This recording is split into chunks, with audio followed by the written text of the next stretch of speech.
या देवी सर्वभूतेषु शक्तिरूपेण संस्थिता नमस्तस्यै नमस्तस्यै नमस्तस्यै नमो नमः। या देवी सर्वभूतेषु शक्तिरूपेण संस्थिता पुष्टिरूपेण संस्थिता तुष्टिरूपेण संस्थिता। भोजन કરીએ છીએ ને, ભૂખ લાગવી એ તો ભગવતીનું જ સ્વરૂપ છે। ભૂખ ન લાગે એટલે ડોક્ટર સાહેબ પાસે જવું પડે કે સાહેબ ભૂખ નથી લાગતી, કંઈક એવી દવા આપો કે ભૂખ લાગે। ઊંઘ ન આવે તો ડોક્ટર પાસે જવું પડે, સાહેબ ઊંઘ આવે એવી દવા આપો। ભોજન કરીએ છીએ, ભોજનની અંદર અન્નમાં રહેલી જે શક્તિ છે, મારી ને તમારી ભૂખને મટાડવાની જે શક્તિ છે, એ શક્તિ કઈ છે? એ જ યા દેવી સર્વભૂતેષુ તુષ્ટિ રૂપેણ સંસ્થિતા। અને પછી એનાથી જ શરીર પુષ્ટ થાય છે, તો યા દેવી સર્વભૂતેષુ પુષ્ટિ રૂપેણ સંસ્થિતા। ચહેરા ઉપર અનાજ ખાઈએ, શરીરમાં એક કાંતિ આવે છે, યા દેવી સર્વભૂતેષુ કાંતિ રૂપેણ સંસ્થિતા। વિદ્યા રૂપેણ શાંતિ રૂપેણ જ્યાં જોઉં ત્યાં જોગમાય। શંકરાચાર્યજીએ લખ્યું માં ભગવતીની સ્તુતિ કરતા, દેવી અપરાધ ક્ષમાપન સ્તોત્ર।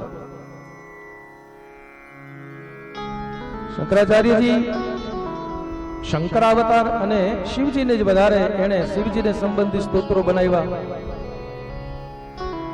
શિવજીને વધારે ઉપાસે, શક્તિને આરાધે નહીં બહુ। એકવાર ઘટના એવી ઘટી, શક્તિ પ્રત્યે એટલો બધો આદર નહીં મનમાં। એકવાર એવી ઘટના, આ તો બધી મહાપુરુષોની લીલા હોય છે, આપણા માટે છે। એકવાર હિમાચલમાં ક્યાંક પ્રવાસમાં અને શંકરાચાર્યજીની તબિયત બગડી, શરીર શિથિલ થયું। એક શિષ્યને મોકલે કે જા મારા માટે કંઈક ભોજનની, કંઈક દૂધની વ્યવસ્થા કર, ફળની વ્યવસ્થા કર। શિષ્ય જાય છે, એક ગોવાલણ પોતાના માથા ઉપર દૂધનું બોગરડું ભરી પાત્ર અને જતી હતી। એટલે શિષ્યએ એને ઉભા રાખીને કીધું કે બેન થોડુંક દૂધ આપો ને, મારા ગુરુજી બહુ બીમાર છે, શરીરમાં શક્તિ નથી, સ્વાસ્થ્ય એનું બહુ ખરાબ છે, થોડું દૂધ આપો ને। એટલે ગોવાલણે જવાબ આપ્યો કે જેને દૂધ આપવાની મનાઈ નથી, પણ જેને જોઈતું હોય, જેને પીવું હોય, ઈ આવીને માંગે તો આપો। શિષ્ય તો આવીને કહે છે ગુરુજીને, ગુરુદેવ એક ગોવાલણ મળી, એની પાસે દૂધ હતું, પણ આવો જવાબ મળ્યો। શંકરાચાર્યએ કીધું કે એને જઈને કહે કે એના શરીરમાં શક્તિ નથી, એનાથી ચલાતું નથી। એટલે શિષ્ય પાછો આવીને ગોવાલણને કહે છે કે બેન મારા ગુરુદેવે એમ કહેવડાવ્યું છે કે એના શરીરમાં શક્તિ નથી, એનાથી ચલાય એમ નથી, ઊભું થવાય એમ નથી, શક્તિ નથી। એટલે ગોવાલણે કીધું કે તારા ગુરુદેવને જઈને કહેજે કે ઈ વરી શક્તિને કેદીથી માનવા લઈ ગયા, એને તો કોઈ દી શક્તિની આરાધના નથી કરી। શિષ્યએ આવીને આ વાત જ્યાં કરીને ત્યાં દીવો પ્રગટ થઈ ગયો કે આ સામાન્ય વ્યક્તિ ન હોય। શંકરાચાર્ય બે શિષ્યો એના હાથ પકડીને લાવે છે અને ખબર પડી ગઈ કે આ જગદંબા જ સ્વયં છે, ચરણમાં પડીને ક્ષમા માંગે છે। પછી જે રચાયું દેવી અપરાધ ક્ષમાપન સ્તોત્ર। મત્સમઃ પાતકી નાસ્તિ પાપગ્નિ ત્વત્સમાનહિ એવં જ્ઞાત્વા મહાદેવી યથા યોગ્યમ તથા કુરુ। આપત્સુ મગ્નઃ સ્મરણમ પદીયમ કરોમિ દુર્ગે કરુણાર્ણવેશ। તમે તો કરુણાનો સાગર છો, માં જગદંબા એ કરુણાનો સાગર છે। અને એ જ માર્કંડેય પુરાણ માર્કંડેય ઋષિ લખે ચંડીપાઠમાં, વિદ્યા સમસ્તા તવ દેવી ભેદાઃ સ્ત્રીયઃ સમસ્તા સકલા જગત્સુ। જગતના બધા જ સ્ત્રી પાત્રો એ ભગવતીનું જ સ્વરૂપ છે। શક્તિ વગર સંસાર ચાલે,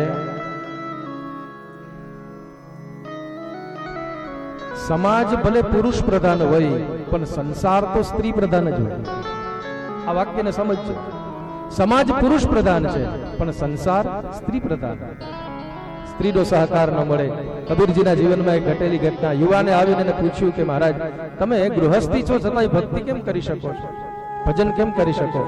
એટલે કબીરજીએ બૂમ પાડી પોતાના પત્નીને કીધું, દિવસનો સમય, બપોરનું ટાણું, એકદમ સૂર્યનારાયણનો પ્રકાશ, પણ તરત જ બૂમ પાડીને કીધું, દેવી જરા દીવો લાવજો ને, મારે દોરો પરાવવો છે.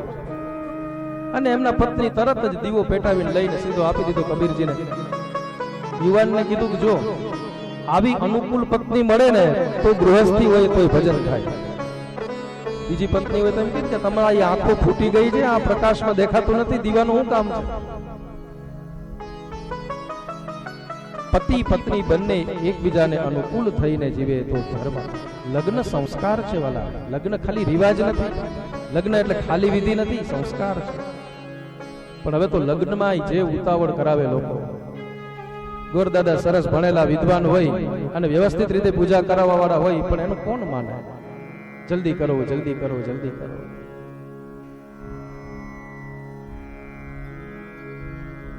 જે વિધિ અને વિધાનોથી કર્મ થવું જોઈએ, અને જો વિધિને નહીં માનશો, આ હું નથી કેતો, ગીતાજીમાં કીધું છે, યહ શાસ્ત્ર વિધિ મુત્સૃજ્ય વર્તતે કામકારત. જે શાસ્ત્રોની વિધિને છોડીને પોતાની મનમાની કરે છે એને કદી સિદ્ધિ પ્રાપ્ત થતી આ લોકમાં સુખ ન મળે, પરલોકમાં ન મળે. એટલે શાસ્ત્ર વિધિની આવશ્યકતા છે.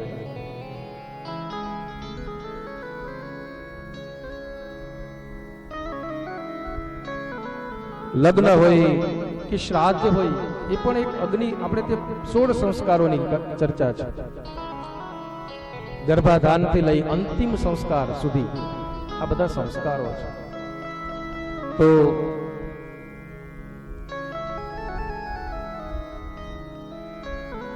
સ્ત્રીય સમસ્તા સકલા જગત્સુ. સ્ત્રી એ શક્તિ સ્વરૂપા છે.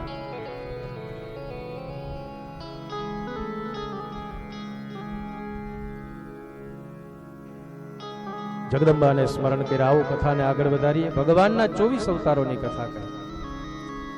આપણા હિન્દુ ધર્મની, આપણી સનાતની પરંપરાની વિશેષતા શું છે ખબર? આપણે બ્રહ્મને 2 રૂપમાં સ્વીકાર્યા છે. આપણે બ્રહ્મને પુરુષ રૂપમાં પણ સ્વીકારીએ છીએ અને બ્રહ્મને સ્ત્રીના રૂપમાં પણ સ્વીકારીએ છીએ. એટલે આપણે ત્યાં બ્રહ્મા, વિષ્ણુ અને શિવની પૂજા થાય અને મહાકાલી, મહાલક્ષ્મી, મહાસરસ્વતીની પૂજા થાય છે. આપણા ઋષિઓએ આપણને દ્રષ્ટિ આપી છે.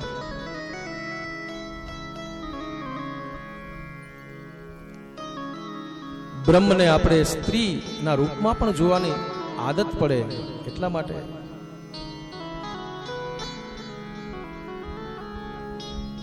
એ જ ભગવાન અવતાર રૂપ ધારણ કરીને પધારે છે આ જગતમાં. આ આપણા સનાતની હિન્દુ પરંપરાના અમુક અંગો છે, બિલીફ સિસ્ટમ જેને કહેવાય.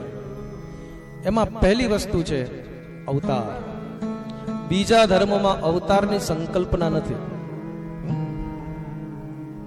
પણ આપણા ધર્મમાં ભગવાન માણસ બનીને પ્રગટ થાય છે એક સંકલ્પના. અને ન માત્ર માણસ, પશુના રૂપમાં પણ પ્રગટ થાય છે. એ આપણા ઋષિઓની વિચારધારાની ઊંચાઈ છે. કાચબું બનીને આવે ભગવાન, તમે કલ્પના કરો. એટલે જીવ માત્રમાં ભગવાન જ છે એ વાતને સિદ્ધ કરવા માટે આપણે ત્યાં તો છોડમાં રણછોડ છે એ ભાવના છે. પીપળાને પૂજીએ આપણે, તુલસીજીની પૂજા કરીએ, પથ્થરો પર્વતોને પૂજીએ, નદીઓની પૂજા કરીએ છીએ. ખરેખર હિન્દુ સનાતની ધર્મમાં આપણે જન્મ્યા છીએ એનો આપણને ગૌરવ હોવો જ જોઈએ. આપણી પાસે જે વિચારધારા છે, ઋષિઓ કહે સર્વેત્ર સુખીના સંતુ, બધાને સુખી થવાનો અધિકાર છે, બધા સુખી થાય. ન કશ્ચિત દુઃખ માપનું યાદ, કોઈને દુઃખ ન મળે. આ વિચારધારા આપણા ઋષિઓની છે. તો એ જ ભગવાન અવતારો ધારણ કરીને, એટલે પહેલું અંગ અવતાર, પુરુષાર્થ, પુનર્જન્મ, યજ્ઞ અને સંસ્કાર. આ 5 અંગો છે આપણા હિન્દુ સનાતની પરંપરાના, યાદ રાખવા જેવા છે. પહેલું અવતાર, બીજું પુરુષાર્થ. 4 પુરુષાર્થો આપણી પાસે જ છે, ધર્મ, અર્થ, કામ અને મોક્ષ. એ વ્યવસ્થા આપણી હિન્દુ પરંપરામાં જ છે. ત્રીજું પુનર્જન્મ. પુનર્જન્મ થાય છે આ આપણે માનીએ છીએ, અને કેવલ માન્યતા નથી, એના પ્રમાણો છે. ચોથું યજ્ઞ. યજ્ઞ આપણી અંદર જ છે. આપણે યજ્ઞને નારાયણનું સ્વરૂપ માનીએ છીએ, એટલે યજ્ઞ અને દક્ષિણા બંને પતિ પત્ની છે. અને પાંચમું સંસ્કારો. આ 16 સંસ્કારોની પણ વ્યવસ્થા આપણી પાસે જ છે. આ 5 અંગ છે આપણા હિન્દુ ધર્મના. અને આપણા 5 દેવતાઓ જેને પંચાયતન કહેવાય,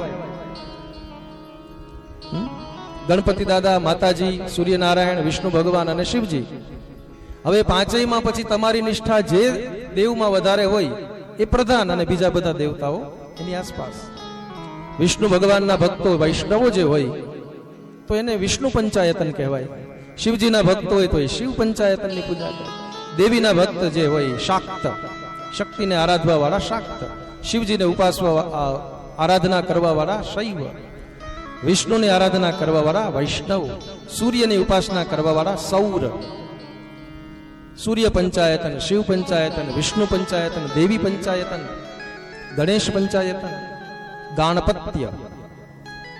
આ બધા 5 દેવો છે આપણા હિન્દુ ધર્મના પંચાયતન. એટલે તો પહેલી પૂજા, પ્રથમ પહેલા પૂજા તમારી મંગલ મૂર્તિ વાળા ગણપતિ દાદા. હમણાં થોડા સમય પછી આપણે ઉત્સવ ઉજવશું એમનો. કેટલી સુંદર પરંપરા છે. આપણા હિન્દુ ધર્મના તહેવારો પણ એટલા ધાર્મિક અને વૈજ્ઞાનિક છે. ત્યાં કોઈ હિંસાની વાત નથી.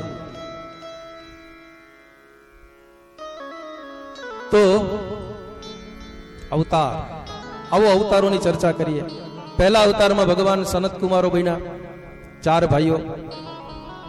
બીજા અવતારમાં ભગવાન વરાહ બનીને પ્રગટ થયા, પૃથ્વીના ઘોડાને બહાર લાવ્યા જલમાંથી.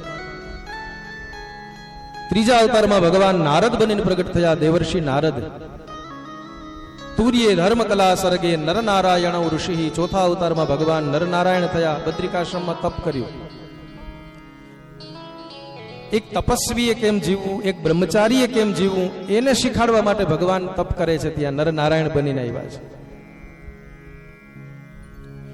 પાંચમા અવતારમાં ભગવાન કપિલ બનીને પ્રગટ થયા, માં દેવહૂતિને માધ્યમ બનાવી સબીજ સાંખ્ય શાસ્ત્રનો ઉપદેશ કર્યો ભક્તિ સહિત. છઠ્ઠા અવતારમાં ભગવાન દત્ત બનીને પ્રગટ થયા છે, દત્ત દિગંબર. જય યોગેશ્વર દત્ત દયાળ, તું જ એક જગમાં પ્રતિભા. અનસુયા અને અત્રિ ઋષિના માધ્યમથી 3 પુત્રો થયા. ત્રણેય દેવતાઓના અંશથી, બ્રહ્માના અંશથી ચંદ્ર થયા, વિષ્ણુ ભગવાનના અંશથી દત્ત થયા, શિવજીના અંશથી દુર્વાસા થયા. 7મા અવતારમાં ભગવાન આકુતિ અને રુચિ નામના ઋષિના માધ્યમથી યજ્ઞ નારાયણ બનીને પ્રગટ થયા, દક્ષિણાની સાથે પ્રગટ થયા છે.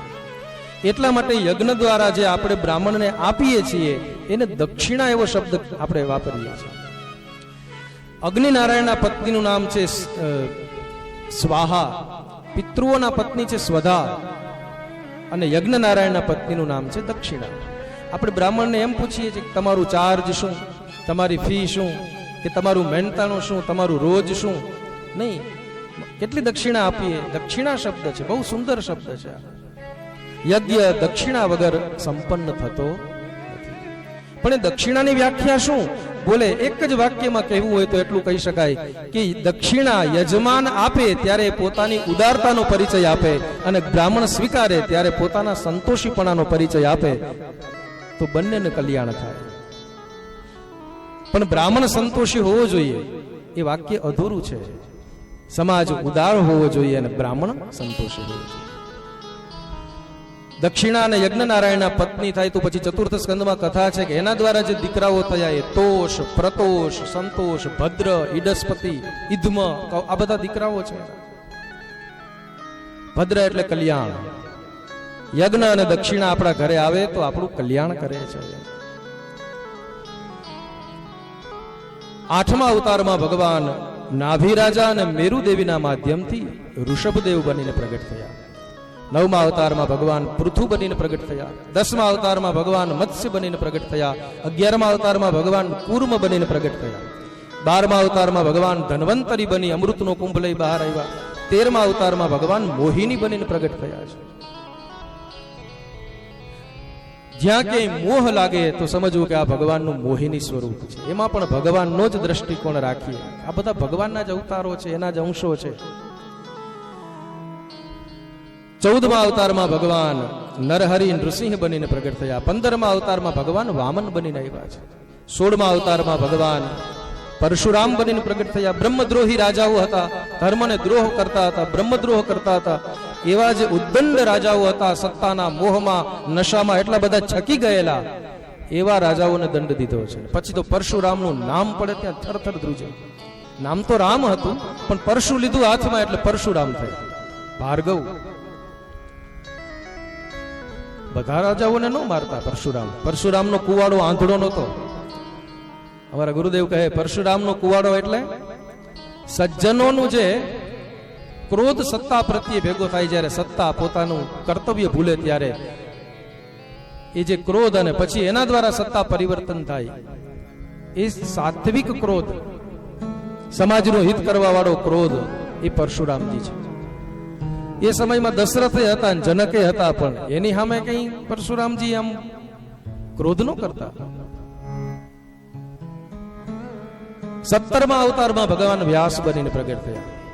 શાસ્ત્રો પુરાણોની રચના કરી, વેદોનો વિસ્તાર કર્યો. વિસ્તાર કર્યો એટલે નામ થયું વ્યાસ. નમોસ્તુતે વ્યાસ વિશાલ બુદ્ધે. વિશાળ બુદ્ધિ વાળા હતા. વિશાળ બુદ્ધિ એની જ કહેવાય જે બીજાના હિતને વિચાર કરે, એ વિશાળ બુદ્ધિ. વ્યાસજીએ ભાગવતની રચના કરી, મહાભારતની રચના કરી. મહાભારતમાં 1 લાખ શ્લોકો છે, જે મહાભારતમાં નથી એ જગતમાં ક્યાંય નથી. અને જગતનો કોઈ એવો વિષય નહીં હોય જેની ચર્ચા મહાભારતમાં નહીં હોય. આપણે આ વિષ્ણુ સહસ્રનામ બોલીએ છીએ એ પણ મહાભારતમાંથી જ પ્રાપ્ત થયેલું. તો 18મા અવતારમાં ભગવાન રામચંદ્ર બનીને પ્રગટ થયા. મર્યાદાનો જગતને ઉપદેશ આપ્યો. 19મા અને 20મા અવતારમાં ભગવાન બલરામ અને શ્રી કૃષ્ણ બનીને પ્રગટ થયા. 21મા અવતારમાં ભગવાન બુદ્ધ અને 22મા અવતારમાં ભગવાન કલ્કી બનીને આવશે. આમ 22 અવતારોની ગણના બતાવી. 23મો અને 24મો અવતાર, એમાં વિદ્વાનોના મત મતાંતરો છે. કોઈ કહે છે ભગવાનનો હરિ અવતાર અને હયગ્રીવ અવતાર, આમ 24 અવતારો. પણ હરિ અવતારે 2 પાછા. ધ્રુવજીને મધુવનમાં દર્શન દીધા, એ પણ હરિ અવતાર, અને ગજેન્દ્રનો ઉદ્ધાર કર્યો, એ પણ હરિ અવતાર. હરિ કોને કહે? બોલે ચતુર્ભુજ ધારી, શંખ ચક્ર ગદા પદ્મ હાથમાં છે, પીતાંબર ધારણ કર્યું, ગરુડારૂઢ છે, એ હરિ અવતાર ભગવાનનો. તો 25 થઈ જાય. બોલે ભલે ને થાય. ભગવાનના તો અસંખ્ય અવતારો છે, કાંઈ એક થોડા છે. આ તો જેટલા ગણી શકાય એટલા ગણ્યા, બાકી અવતારા યસંખ્યેયા. સ્થૂલ અવતાર અને સૂક્ષ્મ, એ પણ ભગવાનના 2 અવતારો. આમ અનેક અવતારોની ગણના કહી છે. પછી ભાગવતજીની રચના કરતા વ્યાસજીની કથા કહી. મહર્ષિ વેદવ્યાસજી વેદોનો વિસ્તાર કર્યો, મહાભારતની રચના કરી, પુરાણોની રચના કરી. 17, પણ છતાંય શાંતિ ન મળે. આત્મસંતોષ પ્રાપ્ત થતો નથી, અને જ્યાં સુધી આત્મસંતોષ ન મળે ત્યાં સુધી જગતના બધા પ્રમાણપત્રો નકામા.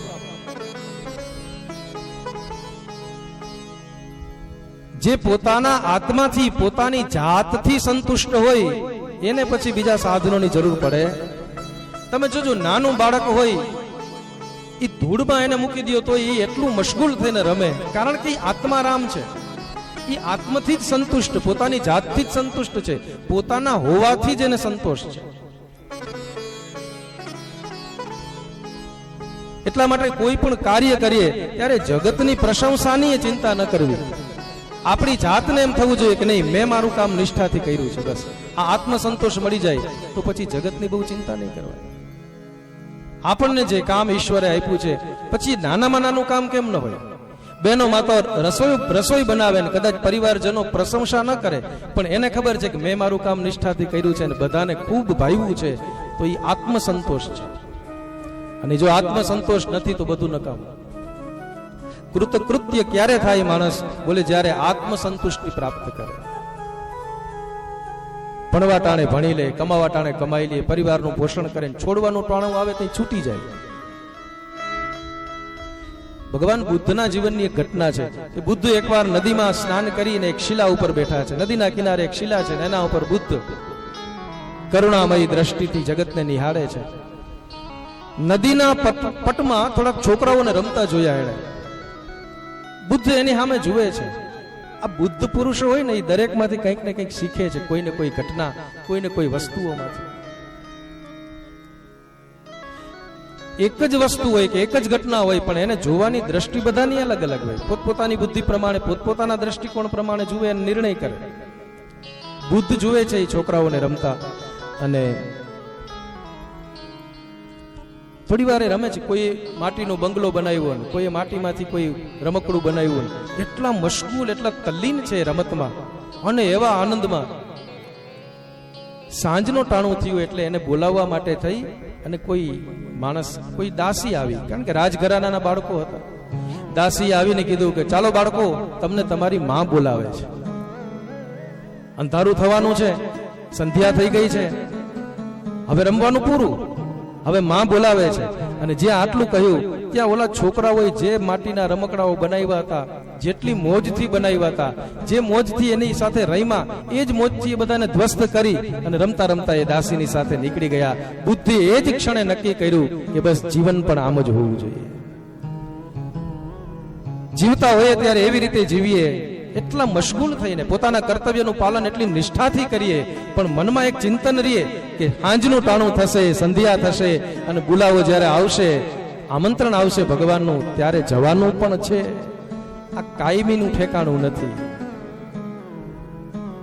અને જ્યારે છોડવાનું આવે ત્યારે ઓલા છોકરાઓ જેમ છોડીને રમતા રમતા નીકળી ગયા. બસ જો એમ છોડવાની તાકાત હોય તો રમવામાં તલ્લીન થવું. છોડવાનું સામર્થ્ય જોઈએ. તમે કૃષ્ણના જીવનને જુઓ. ગોકુલમાં 11 વર્ષ રહ્યા તો કેટલી મોજથી રહ્યા. આપણને એમ થાય ગોકુલ છોડીને ક્યારેય જશે જ નહીં, પણ છોડવાનું ટાણું આવ્યું. અક્રૂરજી સાંજે પહોંચ્યા ગોકુલ. રાત્રે ખબર પડી, ભોજન કરીને પછી બધા બેઠા. અક્રૂરજી કીધું કાલે જવાનું છે. કૃષ્ણએ રાતોરાત નિર્ણય કર્યો અને હવાર થતા કૃષ્ણએ ગોકુલ છોડી દીધું છે. મથુરામાં 14 વર્ષ રહ્યા, પણ છોડવાનું ટાણું આવ્યું તો પાછા ઘરે નથી ગયા, રણમાંથી જ સીધા નીકળી ગયા. ઘરે જઈને મારી કિંમતી સામગ્રી સામાન લઈ આવું એવું નથી કર્યું કૃષ્ણએ. છોડવાનું ટાણું આવ્યું તો ત્યાંથી નીકળી ગયા. દ્વારકામાં આવીને રહ્યા 100 વર્ષ સુધી. સોનાની દ્વારકા ને 56 કોટી યાદવોના ધણી, પણ છોડવાનું ટાણું આવ્યું ત્યારે પોતાની જ નજર સામે પોતાના યાદવોને પોતાના ધામમાં મોકલ્યા અને પોતે એકલા છે, હાવ એકલા છે, કોઈ બાજુમાં નહોતું. દારૂક આવ્યા તો એને મોકલી દીધા કે જાઓ તમે. જરા નામનો પારાથી તીર મારે છે. આ નિયતિ છે. નિયતિ હોય ને એમાં ફેરફાર ન થાય. ભાગ્યને હું તમે બદલી શકીએ, કારણ કે કર્મ આપણા હાથમાં છે, પણ નિયતિ જે હોય એને બદલી ન શકાય. જે થવાનું છે એ થવાનું જ છે, એને બદલવામાં સમય વ્યતીત ન કરાય. અમુક ઘટનાઓ એવી ઘટે, એ નિયતિ હોય. એ ઘટનાઓથી આપણે દુઃખી થઈએ, પણ એ નિયતિ છે. ભૂકંપ આવે, દુષ્કાળ પડે, કૃષ્ણએ છોડવાનું ટાણું આવ્યું ત્યારે પછી કઈ પકડી નથી રહી. અને કેવલ શરીરથી જ છોડ્યું એમ નહીં, મનથી એ છોડ્યું.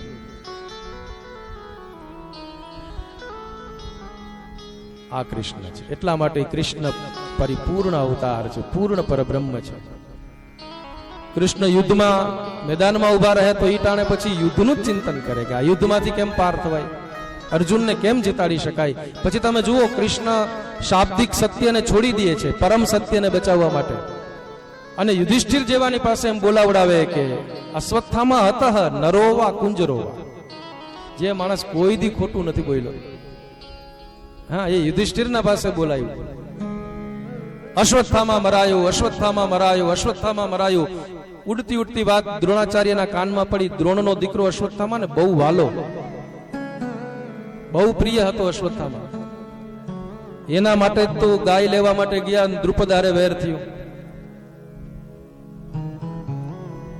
એ અશ્વત્થામા મરી ગયો છે, વીરગતિને પ્રાપ્ત થયો છે, એવા સમાચાર મળ્યા.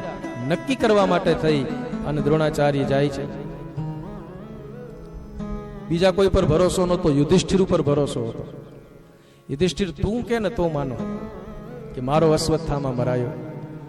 યુધિષ્ઠિરને તો કૃષ્ણએ શીખવાડીને રાખ્યું હતું કે જો યુદ્ધ જીતવું હોય તો હું કહું એમ કરવાનું, હું કહું ઈ જ ધર્મ, તમારી બુદ્ધિ એમાં લડાવશો નહીં. અને યુધિષ્ઠિર બોલ્યા કે અશ્વત્થામા હતઃ નરોવા કુંજરોવા.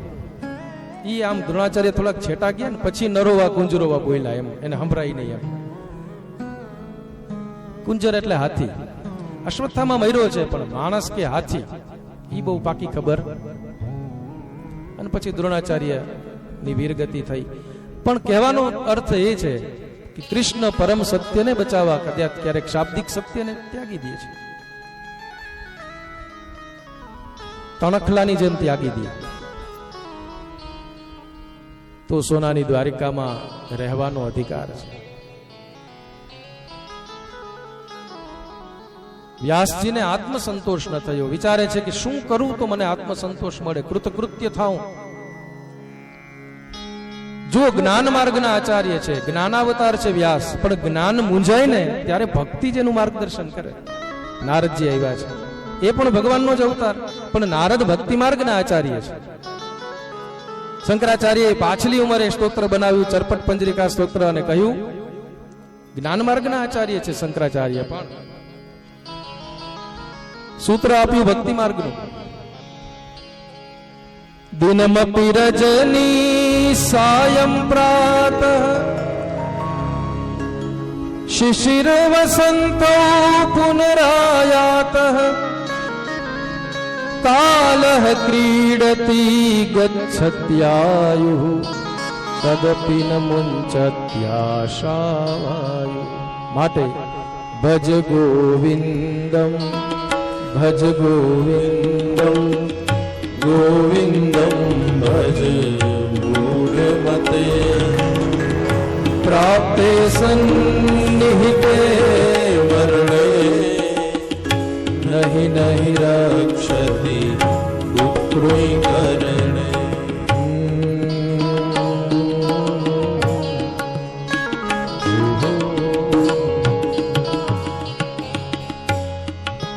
દિનમપી રજની, દિવસ રાત્રિ આમને આમ પસાર થતા રહેશે, દિવસો જતા રહેશે, વર્ષો વ્યતીત થઈ જશે. જીવનના 50 કે 60 વર્ષે પહોંચ્યા પછી આપણી જાતને પૂછશું કે શું મેળવું, શું કર્યું? ત્યારે જવાબ અંદરથી મળવો જોઈએ કે મારે જે કરવા યોગ્ય હતું એ મેં બધું જ કર્યું છે. તો કૃતકૃત્ય. નહીતર તો સમય નથી જતો વાલા, જિંદગી જાય છે. બહુ સુંદર શ્લોકો છે, મને બહુ ગમે છે આ સ્તોત્ર. પુનરપી જનનમ પુનરપી મરણમ પુનરપી જનની જઠરે શયનમ ઇહ સંસારે ખલુ દુસ્તારે કૃપયા પારે પાહી મુરા. માટે ભજ ગોવિંદમ ભજ ગોવિંદમ. બધા શાસ્ત્રોનો પુરાણોનો બધાનો સાર ભજ ગોવિંદમ. કારણ પ્રાપ્તિ સન્નિહિતે મરણે, મરણ નજીક આવશે ત્યારે આપણી અંદર રહેલી બુદ્ધિ, આપણું ચાતુર્ય, આપણું કપટ, આપણા પૈસા, આપણું ધન, આપણા પુત્રો, આપણો પરિવાર કઈ કામ નહીં લાગે. એક જ વાત કામ લાગશે, અને ભજ ગોવિંદમ ભજ ગોવિંદમ ગોવિંદમ ભજ મૂઢમતે પ્રાપ્તે સન્નિહિતે મરણે નહીં નહીં રક્ષતિ ડૂબોય કરણે. ગેયમ ગીતા નામ સહસ્રમ ધ્યેયમ શ્રીપતિ રૂપમજસ્રમ દેયમ દીન જનાય ચ વિત્તમ. બહુ સુંદર સ્તોત્ર છે. આપણું ભારતીય સંસ્કૃત સાહિત્ય બહુ ઉત્તમ છે, પણ આપણી તકલીફ શું છે ખબર? મોટે ભાગે લોકો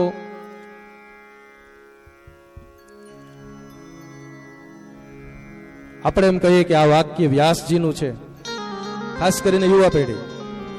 આ વાક્ય વ્યાસજીનું છે કે આ વાક્ય તુલસીદાસજીનું છે કે આ વાક્ય વાલ્મીકીજીનું છે, તો લોકોને બહુ આમ એટલું પ્રભાવ ન થાય. પણ એનું એ વાક્ય, એનો એ શબ્દ કોઈ અંગ્રેજ ફિલોસોફરનું કીધેલું હોય એટલે તરત અસર કરે. કે હેનરી થોરોએ આમ કીધું છે, તો એ મૂલ્યવાન જ હોવું જોઈએ. આપણા ગ્રંથ પ્રત્યે આપણે આદર હોય તો એ ગ્રંથો આપણું કલ્યાણ કરે, નહીતર કલ્યાણ કરી શકે. છોકરાઓને મા બાપ પ્રત્યે આદર હોય તો બાળકોનું કલ્યાણ થાય, નહીતર મા બાપ તો એક દિવસ જતા જ રહેવાના, બધાના જતા રહે છે, પણ કલ્યાણ નહીં થાય બાળકોનું. વેદની નિંદા, શાસ્ત્રની નિંદા, પુરાણોની નિંદા, ઋષિઓની નિંદા એ કરવાથી એને કોઈ ફરક ન પડે, આપણે ફરક પડે. કોઈ માણસ એમ કહે કે હું સૂર્યને નહીં માનું, સૂર્યને વંદન નહીં કરું, સૂર્યને હું એની આરાધના નહીં કરું, તો સૂર્યનારાયણને શું ફરક પડે? એ તો એનું કામ કરવાના જ છે. રોજ સવાર પડશે એટલે સૂર્ય ઉદિત થશે, આખા જગતને પ્રકાશથી ભરી દેશે, અને અમીરના બંગલામાં કે ગરીબના ઝૂંપડામાં સૂર્યનારાયણ સરખો જ પ્રકાશ આપશે અને કોઈ દી બિલે નહીં મોકલે. આ ઓક્સિજન, આ પ્રાણવાયુને જુઓ, એ બધાને સમાન રૂપે મળે છે. પણ શાસ્ત્રને નહીં માનીએ તો શાસ્ત્રને કંઈ ફરક નહીં પડે, આપણને ફરક જરૂર પડશે. શાસ્ત્ર પ્રત્યે, આપણા ઋષિઓ પ્રત્યે આદર ભાવ હશે તો આપણું કલ્યાણ થશે.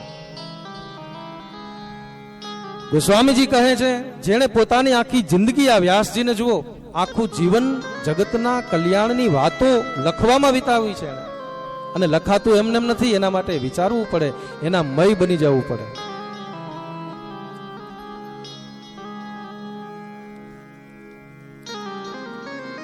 અને વ્યાસજીની વાણી એ તો સમાધિ ભાષા છે, ભાગવત સમાધિ ભાષા છે. યાદ કરી કરીને નથી લખ્યું ભાગવત. આંખ બંધ કરી સમાધિ લાગીને સમાધિમાં જે જે ભાવો પ્રગટ થયા, જે જે લીલાઓના દર્શન કર્યા છે, એ બધું બોલતા ગયા અને એ લખાતું ગયું. એટલે સમાધિ ભાષા વ્યાસસ્ય. હવે આ દ્રષ્ટિએ જોઈએ તો ભાગવતજી પણ ભગવાનનો એક અવતાર જ છે, કારણ કે ઉતરીને આવ્યા છે વ્યાસજીના માધ્યમથી. અવતાર છે આ. એટલે ધર્મ કમ શરણમ ગતઃ, ધર્મ ભાગવતજીના શરણે છે. સ્વકીયમ યદ ભવે તેજ તચ્ચ ભાગવતે દધાત. એવું વાક્ય છે કે પોતાનું જે તેજ હતું એ ભગવાને સ્વધામ જતા પહેલા ભાગવતમાં પધરાવ્યું. અને જો ભાગવતના બે અર્થ છે, ભાગવત એટલે ભાગવત ગ્રંથ, અને ભાગવત એટલે ભગવાનના વહાલા ભક્તો, એને ભાગવત કહેવાય અથવા ભગવદીય કહેવાય. એટલે વૃત્રાસુર માંગે છે, છઠ્ઠા સ્કંદમાં કથા છે, દાસાનું દાસુ ભવિતાસ્મિ ભૂયા.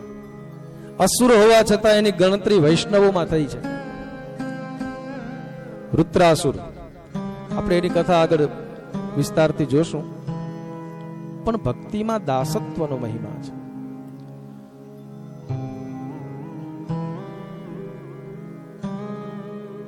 નારદજીને આવેલા જોયા, વ્યાસજીએ નારદજીનું સ્વાગત કર્યું, નારદજીને બિરાજમાન કર્યા. નારદજીએ કુશળતા પૂછી.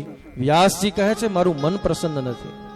નારદજી કહે છે, મહારાજ, તમે ધર્મ, અર્થ, કામ, મોક્ષ, જ્ઞાન, વૈરાગ્યની બહુ ચર્ચા કરી, પણ તમે હજી સુધી ભગવાનના નિર્મળ યશનું ગાયન નથી કર્યું.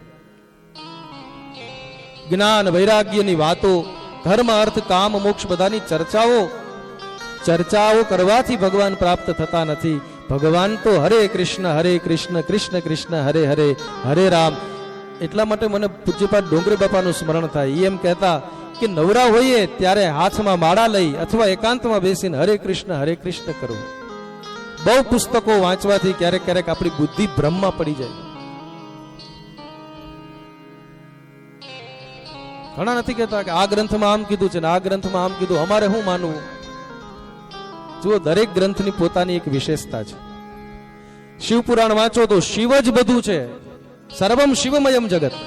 દેવી ભાગવત વાંચો તો દેવી જ બધું છે, એના સિવાય બીજું કંઈ નથી. ભાગવતજી વાંચો તો કૃષ્ણ જ સર્વસ્વ છે, એના સિવાય કંઈ નથી. આ શા માટે? બોલે, જેની જે દેવમાં, જે સ્વરૂપમાં નિષ્ઠા હોય એ નિષ્ઠાને દ્રઢ કરવા માટે, એના માટે પુરાણની રચના કરી વ્યાસજી. જેને શિવજીમાં નિષ્ઠા છે, શિવ પુરાણ વાંચે તો શિવમાં નિષ્ઠા દ્રઢ થાય. તત્વ તો એક જ છે, બાકી રૂપ જુદા જુદા છે. દૂધ હોય, દૂધમાંથી જ દહીં બને, એમાંથી જ માખણ થાય, એમાંથી જ ઘી બને. તત્વ તો એક, પણ રૂપ બધા જુદા જુદા. દૂધમાં જ ઘી રહેલું હોય પણ દેખાય નહીં.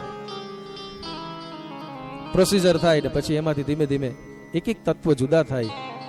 મૂળમાં તો દૂધ ને, તત્વ તો ઈ જ છે. પાણીને પાણી કહો, વોટર કહો, જળ કહો, વારી કહો, શું ફરક પડે? જલ એ જલ છે, તરસ લાગે ત્યારે પીવું જ પડે. નામ ગમે એટલા કેમ ન આવડતા હોય? પીધા વગર પાણી તરસ છીપાવે.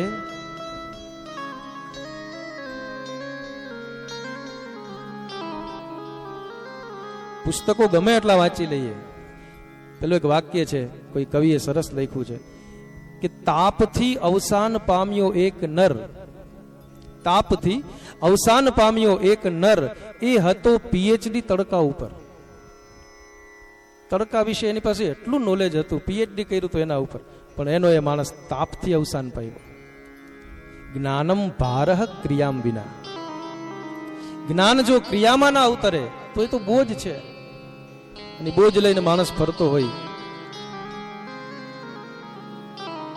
આપણા વ્યક્તિત્વમાં પણ એ દેખાવું જોઈએ. રામજીને જુઓ કેટલા સરળ. દશરથ રાજાની પાસે બેઠા હોય, કોઈ ઋષિની પાસે જઈને બેઠા હોય, કે કોલ કિરાત કે ભીલ જાતિના લોકો પાસે બેઠા હોય, તો એટલા જ પ્રેમથી, એટલા જ ભાવથી બેઠા હોય છે. ક્રિયામાં ન આવે એ જ્ઞાન તો શું કામનું?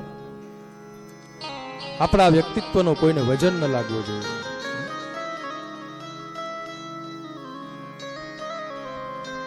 પણ મોટે ભાગે લોકો એટલું બધું મનમાં મગજમાં ભરીને એવા ભારમાં ફરતા હોય, ખબર ને, આપણને એમ થાય કે આ શું એના મનમાં વિચારતા હશે. ઘણા નો આમ ઊંચું માથું રાખીને જ ફરતા હોય. પછી કોઈ બી જરાક નીચે જોઈને હાલો ને, આ તમે કોકના છોકરાઓને ઠેબે લેતા જાવ છો, એટલે ઓલો શું કે ખબર, અમે એવા શું કામ કર્યા તે નીચે જોવું પડે. એક ઠેકાણું એવું રાખવું દુનિયામાં, જગતમાં, કે જ્યાં આપણું માથું સહજતાથી ઝૂકી જાય. એ પછી ગુરુ હોય તો ભલે, એને હરિ હોય તો પણ. મહત્વ ઝૂકવાનું છે. તમે પથ્થરની સામે ઝૂકો છો કે તમે વ્યક્તિની સામે ઝૂકો છો, મહત્વ એનું નથી, મહત્વ ઝૂકવાનું છે. તમે ઝૂકો છો જ્યારે, તો પથ્થર પણ કામ કરી દે. નમતા આવડી ગયું તો કામ થઈ ગયું. પણ ઘણા લોકો નમે જ નહીં હો. નમન झुकता तो वो है जिसमें जान होती है, अकड़पन तो मुर्दे की पहचान होती है. बोलिए.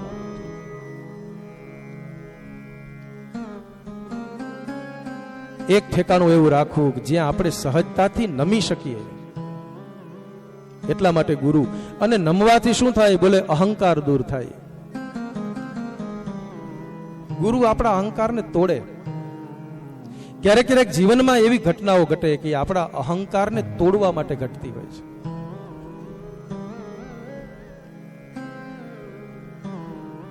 પણ દરેક ઘટનામાંથી કંઈક શીખે એ જરૂરી છે. તો મહર્ષિ વેદવ્યાસી ને નારદજી કુશળતા પૂછે છે અને કહે છે, મહારાજ તમે કેમ તમારું મન પ્રસન્ન નથી? તમે તો આટલા બધા પુરાણોની રચના કરી, આટલું બધું કામ કર્યું છે જગત માટે, જગતની સેવા માટે, માનવ સમાજની સેવા માટે તમે કેટલું બધું કરી છૂટ્યા છો. તમારું મન એટલા માટે પ્રસન્ન નથી, ભગવાનની ભક્તિયુક્ત ગ્રંથ હજી તમે કોઈ બનાવ્યો નથી, કે જેને સાંભળવા માત્રથી માણસને ભગવાનમાં પ્રેમ થાય, જેનું શ્રવણ માત્ર કરવાથી ભગવાનમાં ચિત્ત ચોટી જાય, આવો કોઈ ગ્રંથ બનાવો. ભક્તિનો બહુ મહિમા છે મહારાજ. અને નારદજીએ પોતાની કથા કહી પૂર્વજન્મની, કે મને જ જોઈ લ્યો ને. મહાપુરુષોનું આ એક લક્ષણ છે.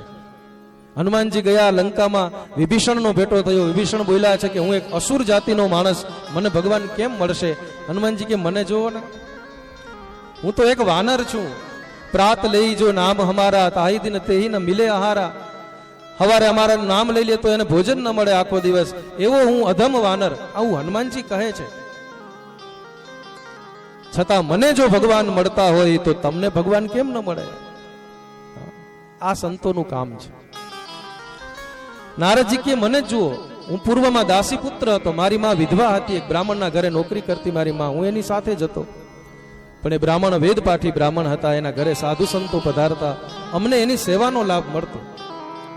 નારદજી કહે નાનું બાળક, અને નાનું બાળક તો જેવું જોઈએ એવું કરે. હું એ સાધુ સંતોની સેવા કરવા લાગ્યો.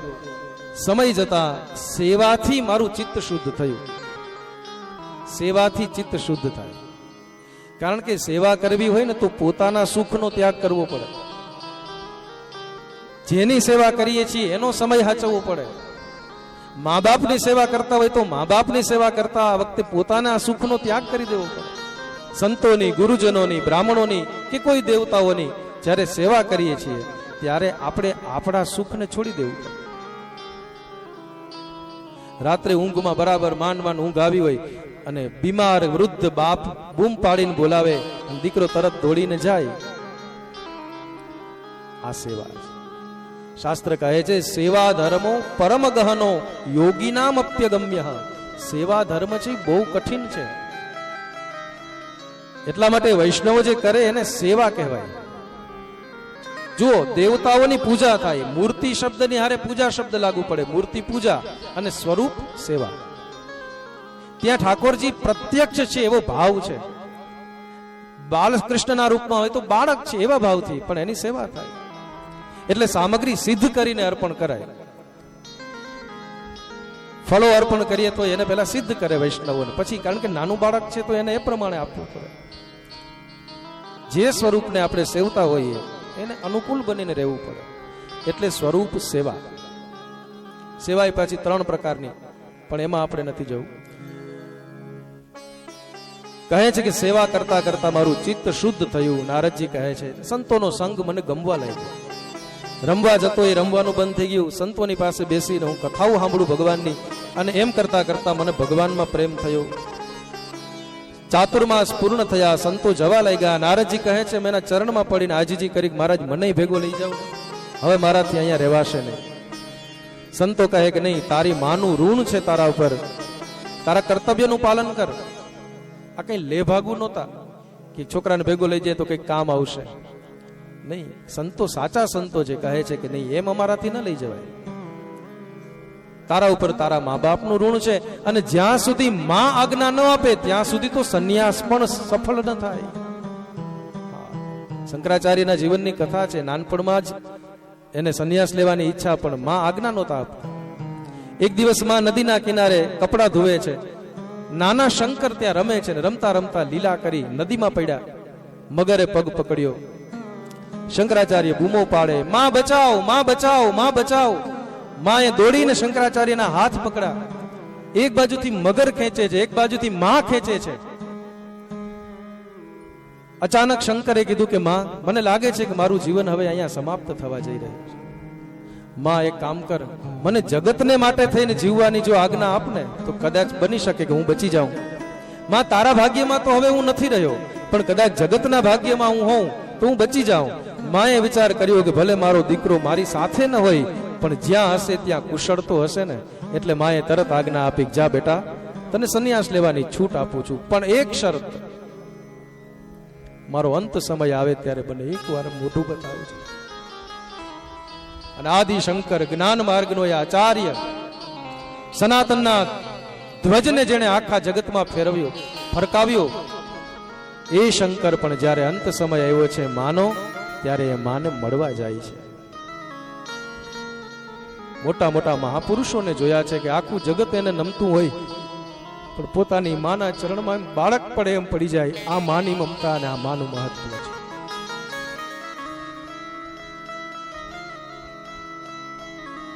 દસમસ્કંદમાં કથા છે કે કૃષ્ણ બહુ સમય પછી નંદ યશોદાને મળ્યા છે.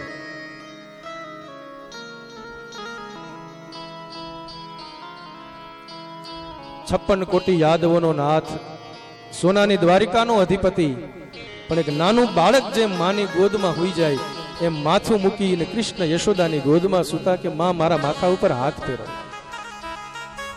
આ સિંહાસનને તાજ હવે બહુ ભારે ભારે લાગે છે.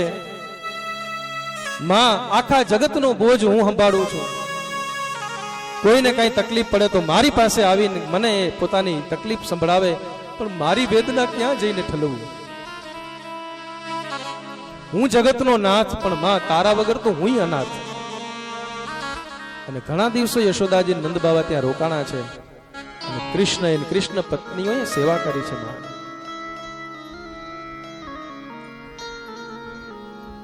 માટે લાખો કમાતા હો ભલે, મા બાપ જેથી ના ઠર્યા, મા બાપ જેથી ના ઠર્યા, એ લાખ નહીં પણ રાખ છે, એ માનવું ભૂલશો નહીં, મા બાપને ભૂલશો નહીં.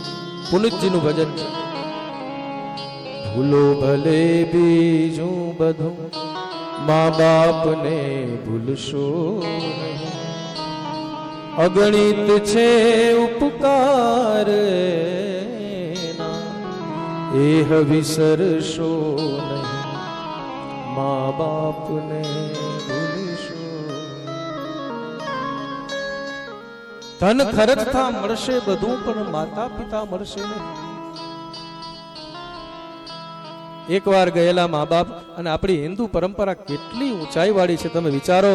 જે મા બાપ ચાલ્યા જાય છે એના પ્રત્યે એટલી કૃતજ્ઞતા આપણી પાસે કે એના ગયા પછી વર્ષો સુધી આપણે એના સ્મરણમાં બ્રહ્મ ભોજન કરાવીએ, એના સ્મરણમાં દાન કરીએ, એની સ્મૃતિમાં સ્કૂલો બનાવીએ, કોલેજો બનાવીએ, એમાં દાન કરીએ. આ આપણા ધર્મની ઊંચાઈ છે. જેટલું બોલીએ એટલું ઓછું છે મા બાપ પ્રત્યે.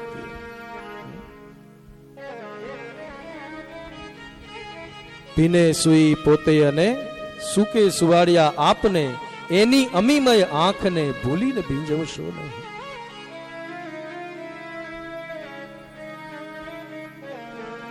અમારે એક સાહિત્યકાર બહુ સુંદર કહે કે ઉંબરાવાળી દુખી હોય ને ડુંગરાવાળીને પૂજવા જશો તો ડુંગરાવાળી પણ તમારી પૂજાનો સ્વીકાર નહીં કરે.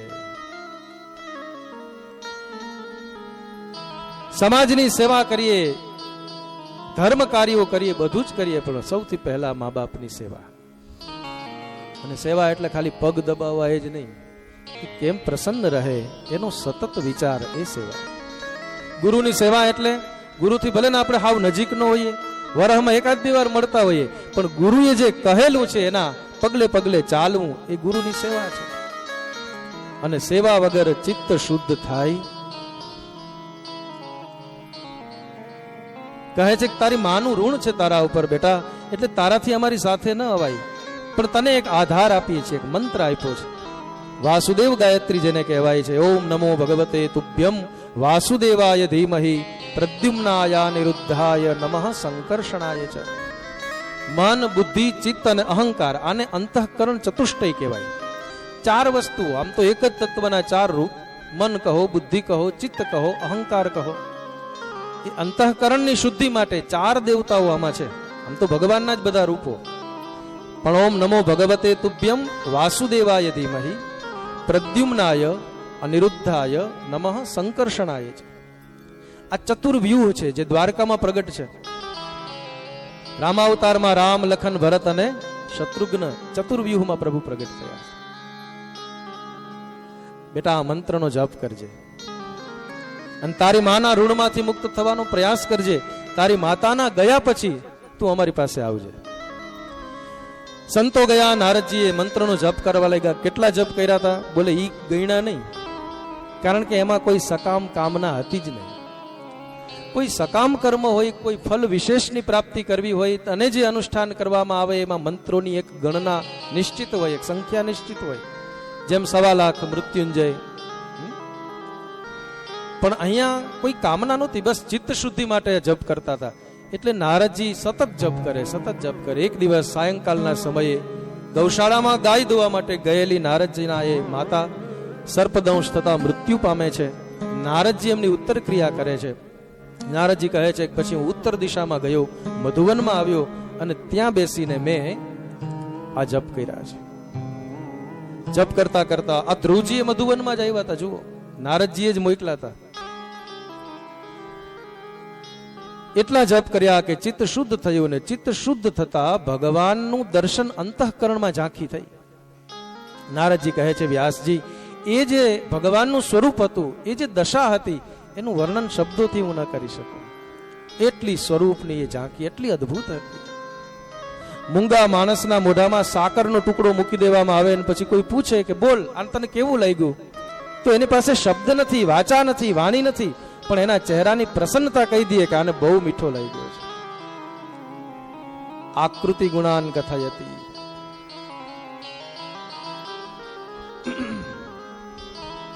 એવી જ રીતે જેને બ્રહ્મ પ્રાપ્તિ થઈ છે એ શબ્દોથી નહીં વર્ણવી શકે.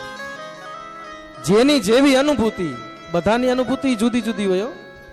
તમે હિમાલયને જુઓ તો કઈ એક જ દ્રષ્ટિએ આખો હિમાલય ન દેખાય, પણ જે વિભાગને તમે જોયો હોય તમે એવું વર્ણન કરશો કે હિમાલય આવો છે. કોઈ બીજો સામેથી જુએ છે તો એને જે હિમાલય દેખાય એને અનુભૂતિ પ્રમાણે. અનુભૂતિઓ બધાની પોતપોતાની હોય અને એને જ અનુભૂતિ કહેવાય. પોતાની ન હોય, ઉછીની લીધેલી હોય એને અનુભૂતિ કહેવાય.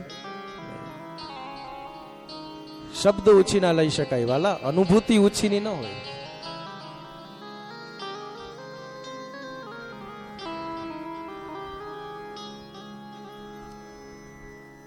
ભગવાન મને હૃદયમાં દર્શન આપ્યા અને પછી પ્રભુ અંતર ધ્યાન થયા. એ ભગવાનને ગોતવા માટે મેં બારે જ નજર ફેલાવી, દોડાવી, પણ ક્યાંય મને એ ભગવાન દેખાણા નહીં. પછી તો ચિત્ત એટલું વ્યાકુળ થયું ભગવાનને માટે. મન બાવરા હો ગયા, પાગલ થયું મન. मन हो गया दीवाना, मन हो गया दीवाना, प्रेमी के प्रेम पथ पर मन हो गया दीवाना. પછી દેહની શુદ્ધિ ન હોય, દેહનું ભાન ન હોય, પગમાં ઠેસ વાગે, લોહી નીકળતું હોય, પણ ત્યાં ધ્યાન ન હોય. ધ્યાન તો ભગવાનમાં લાગી ગયું હોય. વસ્ત્રોનું ભાન ન હોય. વૃંદાવનમાં એક જગ્યાએ એક સંત ઉભા છે અને જે વૃંદાવનમાં પ્રવેશ કરે એને રોકે છે કે ભાઈ જશો નહીં, જશો નહીં, અંદર જવા જેવું નથી. બોલે કેમ? હું ગયો તો અંદર. આ વનમાં એક ચોર રહે છે અને એવો ચોર છે કે તમારા ચિત્તને ચોરી લેશે, પછી સંતાઈ જશે અને ક્યાંય દેખાશે નહીં. પછી સુખ, ચેન, ઊંઘ હરામ થઈ જશે, પછી ક્યાંય ચેન નહીં પડે. ઓરે પથિકવા મત જइयो उस देश, वा बन में एक चोर बसत है, नटवर नंद किशोर. નારદજી કહે પછી તો હું ફરવા લાગ્યો ચારે બાજુ. આકાશવાણી થઈ કે તમારું તપ હજી અધૂરું છે, તમારો મંત્ર જાપ, તમારું સાધન ચાલુ રાખો, ભજન ચાલુ રાખો, સમય આવશે ત્યારે તમને મારી પ્રાપ્તિ થશે. બ્રહ્માજીએ ફરી પાછા પોતાની અંદર બધું સમાવી લીધું. જ્યારે બ્રહ્માજીના ઉદરની અંદર હું પણ સમાયો અને ફરી પાછી જ્યારે બ્રહ્માજીએ જગતની ઉત્પત્તિ કરી ભગવાનની આજ્ઞાથી, ત્યારે નારદજી બ્રહ્માના ખોડામાંથી પ્રગટ થયા છે. ઉત્સંગાત નારદો યોગી. ખોડો એટલે વાત્સલ્યનું પ્રતીક. નારદજી બહુ પ્રિય છે ભગવાનના. દેવદત્તામ ઇમામ વીણામ, દેવતાઓએ એક વીણા આપી છે 7 સ્વરોથી વિભૂષિત. ષડજ, ઋષભ, ગાંધાર, મધ્યમ, પંચમ, ધૈવત અને નિષાદ. આ 7 સુરો છે અને આ સ્વર છે એ ઈશ્વરને સુધી પહોંચાડવા માટે સમર્થ છે. સંગીત પણ સાધના છે, પણ જો એ ભગવાનની સેવામાં લાગે. પછી જગતના અકબર બાદશાહનું એક રત્ન તાનસેન, તાનસેનના ગુરુ. અકબર રોજ કહે તાનસેન, તમે આટલું સુંદર ગાઓ છો, આટલું, તો તમારા ગુરુ કેટલા સમર્થ હશે. મને તમારા ગુરુદેવને સાંભળવાની બહુ ઈચ્છા છે. એટલે તાનસેને કીધું કે મહારાજ, એ કોઈ સંસારીની સામે નથી ગાતા, એ તો પોતાના પરબ્રહ્મને, પોતાના પ્રિયતમને રીઝાવવા માટે ગાય છે. તો કીધું કંઈક યુક્તિ કર. યુક્તિ કરી. તાનસેન અને અકબર બે જાય છે. અકબર એક ઝાડની પાછળ છુપાઈને ઉભા રહ્યા. તાનસેન ગુરુના શરણે માથું નમાયું અને પછી ગાવાની શરૂઆત કરી. જાણી જોઈને ભૂલ કરે છે એટલે ગુરુએ કીધું કે નહીં નહીં નહીં, એવી રીતે નથી, એમ કરીને પોતે શરૂ કર્યું. અને જ્યાં એ તાન છેડી, પાછળ સંતાયેલો અકબર પોતાની જાતને રોકી ન શક્યો, દોડીને આવ્યો અને ગુરુના પગમાં પડી ગયો.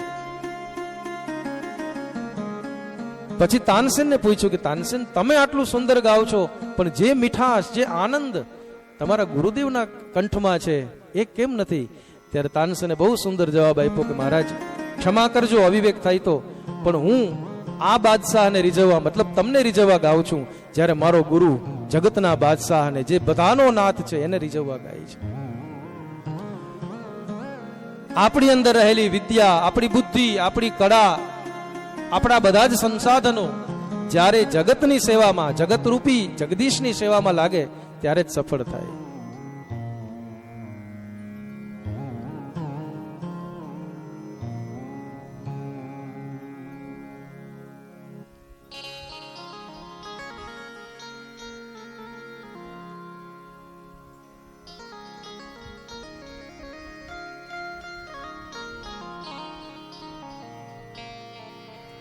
વાત એક જ હોય, પણ એ વાત કઈ ચિત્તની અવસ્થાથી બોલાઈ રહી છે એના ઉપર બહુ મહત્વ છે. એકની એક વાત, પણ કોઈ પહોંચેલો પુરુષ હોય, પંથ કાપેલ મહાપુરુષ હોય, હા, અનુભૂતિ કરેલો મહાપુરુષ હોય, ઈ જ્યારે બોલે તરત હૃદય સુધી પહોંચે. હૃદયથી નીકળેલું હૃદય સુધી પહોંચે, અહીંયાથી નીકળેલું હોય અહીંયા સુધી જ પહોંચે, આનાથી આગળ ન વધે. આ યાત્રા જ અનુભૂતિની યાત્રા છે.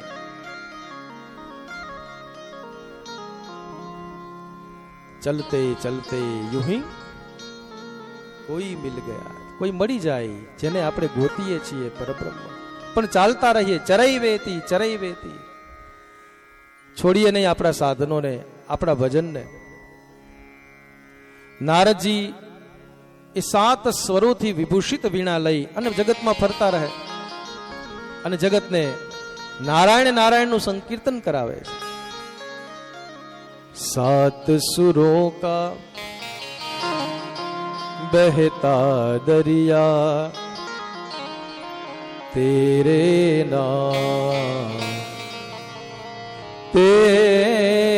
नाम हर सुर में है रंग धनुक सा तेरे नाम. મેઘ ધનુષ્યના કેટલા રંગો? 7. એમ દરેક સુરનો એક પોતપોતાનો એક રંગ છે, પોતપોતાની એક લાક્ષણિકતા છે. तेरे बिना जो उम्र बिताई बीत गई.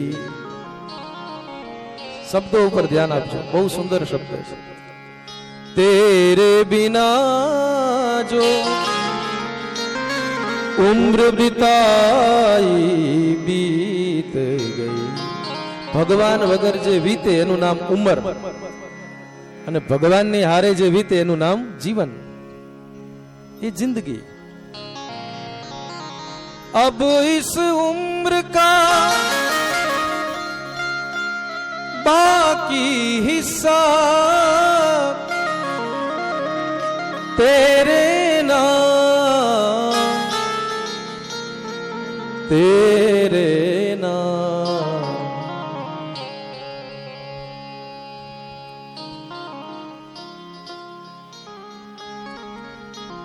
ભગવાનની સાથે વીતે જીવન, ભગવાન વગર વીતે ઉંમર. અને ઉંમર એની મેળે વૈધા કરે, એમાં આપણે કાંઈ મહેનત કરવી પડે? ઉંમર લાયક થવા માટે કઈ મહેનત ન કરવી પડે, લાયક થવા માટે મહેનત કરવી પડે. ખાટલામાં પડ્યા પડ્યા ઉંમર લાયક તો થઈ જવાય. तेरे बिना जो उम्र गुजारी बीत गई. तुम चले जाओगे तो सोचेंगे हमने क्या खोया हमने क्या पाया. जिंदगी धूप तुम घना साया. તો કહેવાનો અર્થ આ 7 સ્વર, આ જે વીણા છે ને આપણને બધાને મળી છે. આપણે બોલી શકીએ છીએ કે નહીં? હા, રામનું નામ ગાઈ શકીએ કે નહીં? ગાય બહુ પવિત્ર, 33 કોટી દેવતાઓ, પણ ગાય ધારે તો રામ નામ બોલી શકે? આ વ્યવસ્થા આપણને આપી છે. પણ જ્યાં સુધી મનુષ્યનો દેહ મળ્યો ત્યાં સુધી માણસ રામનું નામ બોલે નહીં. ઘણાને એવી ટેવ હોય, આપણે જય શ્રી કૃષ્ણ કરીએ તો સામે જય શ્રી કૃષ્ણ ન બોલે. વચમાં તો પેલું એક સૂત્ર આવ્યું હતું સરસ, હાય હેલો છોડો, જય શ્રી કૃષ્ણ બોલો. અને ખરી વાત છે, હાય હેલો થી શું કલ્યાણ થવાનું? જય શ્રી કૃષ્ણ બોલશું તો કંઈક તો કલ્યાણ થશે ને.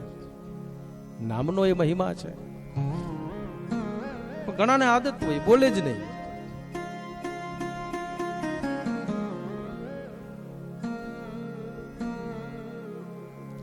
કહે છે નારદ કે હે વ્યાસજી, ભક્તિનો મહિમા એ છે કે ભક્તિના માધ્યમથી દાસીનો દીકરો આજ દેવર્ષિ બનીને પૂજાય છે.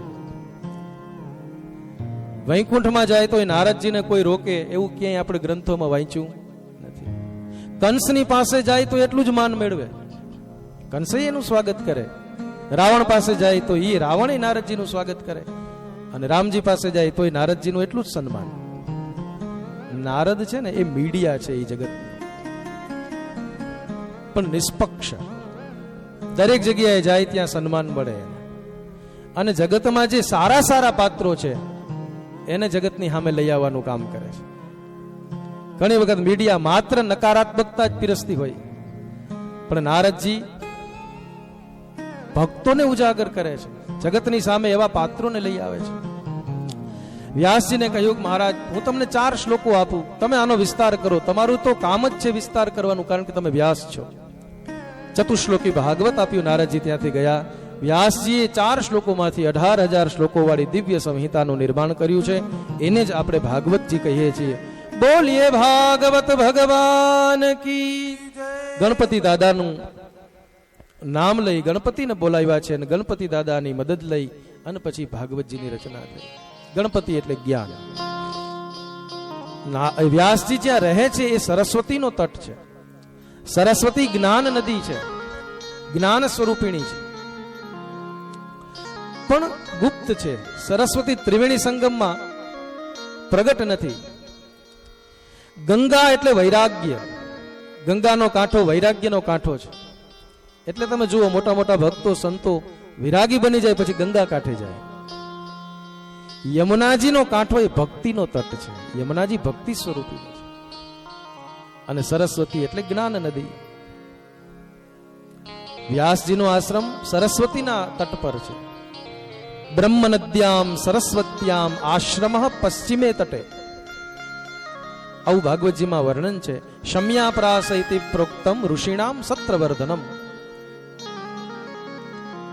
ત્યાં બેસીને વ્યાસજી, આજે બદ્રિકાશ્રમથી આગળ જઈએ તો માણા નામનું ગામ આવે છે, ત્યાં વ્યાસ ગુફા છે, એક બાજુ ગણેશ ગુફા છે.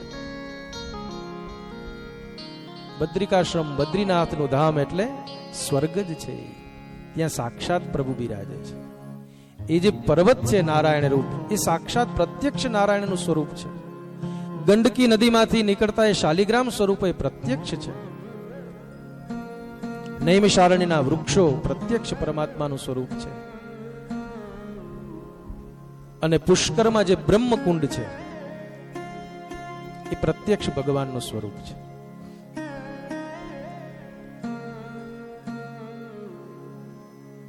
રચના તો થઈ ગઈ, પણ વ્યાસજીએ વિચાર કર્યો કે હું તો વયોવૃદ્ધ થયો છું.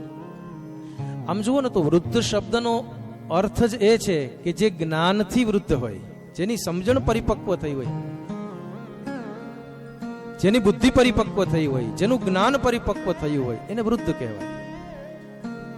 પછી ઘણીવાર ઉંમર નાની હોય પણ જ્ઞાનથી વૃદ્ધ હોય માણસ, સમજણથી વૃદ્ધ હોય, પીઢ જેને કહીએ આપણી ભાષામાં.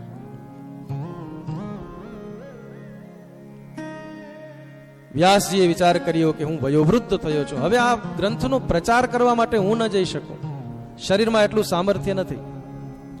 મોટા મોટા ઋષિઓએ પણ કાળ ધર્મનો તો સ્વીકાર કર્યો છે. તો હવે કોઈ એવું પાત્ર મળે જેને આ સોંપી દઉં, કારણ કે આ મરણ મૂડી છે ને. અને માણસ તમે જોજો, મરણ મૂડી બધાના હાથમાં નથી આપતા. એ એવી જગ્યાએ રાખે કે એમાંથી એને કંઈક મળે પણ ખરું અને સુરક્ષા પણ મળે. વ્યાસજીએ વિચાર કર્યો કે ભાગવત ગ્રંથ એવો છે કે જે બધાને અપાય નહીં. આનો જો દુરુપયોગ થશે તો જગતનું હિત નહીં થાય. વિપ્રૈર ભાગવતી વાર્તા ગેહે ગેહે જને જને કારિતા કણલોભેન કથા સારસ તતો ગતઃ. એટલે એવું કોઈ પાત્ર હોય કે જે યોગ્ય હોય, જે કથાનું શ્રવણ કરાવે તો એની પાછળ કરુણાનો ભાવ હોય. કથામાં કરુણા સિવાય કોઈ પણ ભાવ આવે છે ત્યારે કથાનો મહિમા ઘટે છે. માટે શિષ્યોની સામે નજર ફેરવી, પણ કોઈ શિષ્ય એવો દેખાણો નહીં. કારણ કે ગુરુ પોતાના શિષ્યને બહારથી જ નહીં, અંદરથી ઓળખતા હોય. એ ખાલી એના તનથી જ નહીં, એના મનથી એને જાણતા હોય. ક્યાંય દ્રષ્ટિ ઠરી નહીં. વિચાર આવ્યો કે મારો પુત્ર શુકદેવ જો આવે અને જો એ ભણે તો એ તો વિરક્ત મહાપુરુષ છે. જ્ઞાન, ભક્તિ અને વૈરાગ્ય ત્રણેય જેની અંદર સમાયેલા છે. અને તમે જુઓ, જ્ઞાન, ભક્તિ અને વૈરાગ્ય ત્રણેય ભાગવતજીમાં છે. પછી સામે જે શ્રોતાઓ હોય એ પ્રકારે વક્તા વર્ણન કરે. શ્રોતા જ્ઞાન માર્ગી હોય તો વક્તા પણ જ્ઞાન માર્ગી જ હોવો જોઈએ. તૃતીય સ્કંદમાં કથા છે, કપિલ ભગવાને સાંખ્યનો ઉપદેશ કર્યો અને કૃષ્ણએ અર્જુનને સાંખ્યનો ઉપદેશ કર્યો, પણ બંનેમાં ફરક છે. ત્યાં સબીજ સાંખ્ય છે, ભક્તિયુક્ત સાંખ્યની વાત કરી છે. વક્તા શ્રોતા જો ભક્તિ માર્ગી હોય તો વક્તા પણ ભક્તિ માર્ગી જોઈએ, નહીતર રસોત્પત્તિ ન થાય.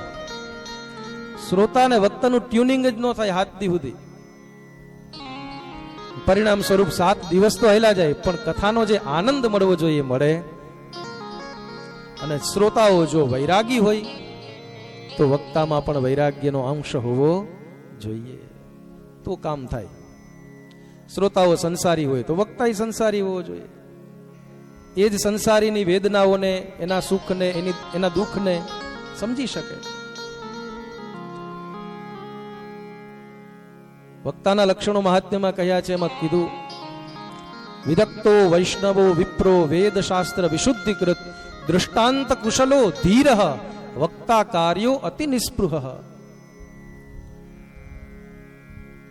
સુખદેવજીમાં બધું જ છે. જ્ઞાન પણ છે, ભક્તિ પણ છે અને વૈરાગ્ય પણ છે.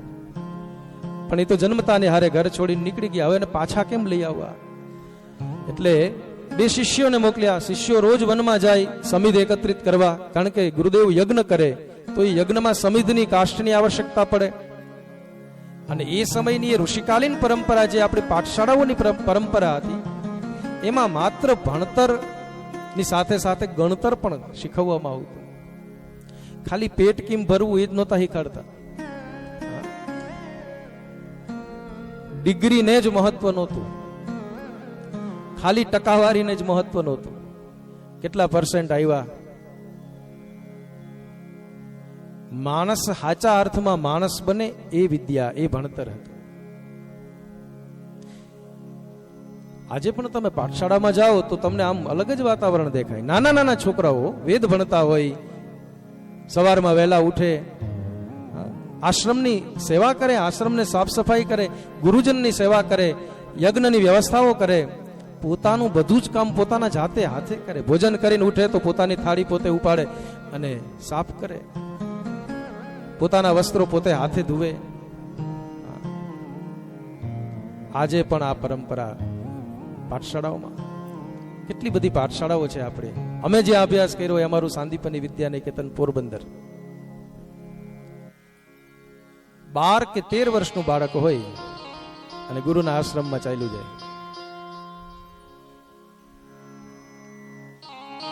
આશ્રમ પરંપરા બહુ દિવ્ય છે.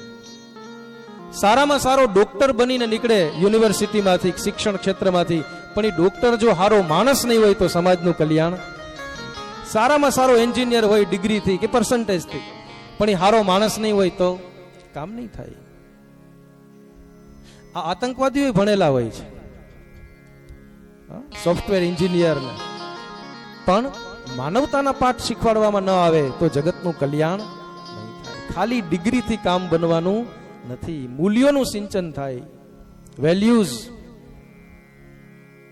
જગતનું હારું કેમ થાય એ ભાવના જો ન હોય તો સાક્ષરાહ વિપરીતાહ રાક્ષસાહ ભવંતી. સાક્ષરાહ બહુવચનાંત શબ્દ છે, એટલે ભણેલા અક્ષર જ્ઞાન વાળાઓ. સાક્ષરાહ, હવે એનું ઊંધું કરો, રાક્ષસાહ. જો જગતના કલ્યાણની ભાવના ન હોય તો એ શિક્ષણનો પણ ઉપયોગ નહીં કરે, દુરુપયોગ કરે બીજાને હેરાન કરવા માટે. વિદ્યા કોઈ પણ હોય પણ મૂળમાં તો માનવતાના પાઠ શીખવાડવા જ પડે છે. પહેલાના સમયમાં એવું હતું, દાદા દાદીના ખોડામાં બેસે છોકરાઓ અને એને વાર્તાઓ સંભળાવે. હવે તો વાર્તાઓ ગઈ ને, છોકરાઓ પાસે ટાઈમ ન હોય, લેસન લેસન લેસન. અને હવારમાં એવી રીતે ઉઠાડીને જેમ પછી ઓલા બધા, ખેર ટાઈમ નથી મારી પાસે બહુ જાજો.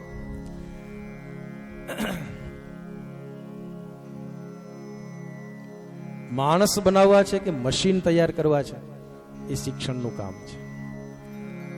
પૈસા કમાવો, બસ પૈસા કમાવો, ગમે તેમ કરીને પૈસા ભેગા કરો. માનવ જીવનનું આટલું જ લક્ષ્ય ન હોય જ ન શકે. નહીતર તો પશુઓ કરે છે.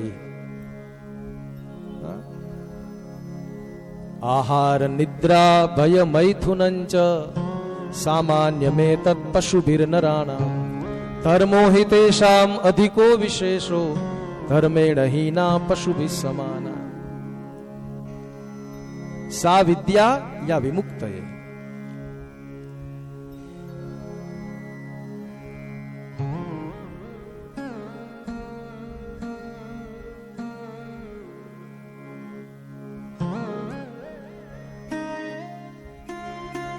વ્યાસજીના એ શિષ્યો વનમાં જાય છે, સમિતિ એકત્રિત કરે, યજ્ઞની વ્યવસ્થાઓ કરે, ગાયોને ચરાવે અને સાંજે પાછા રોજ આવી જાય.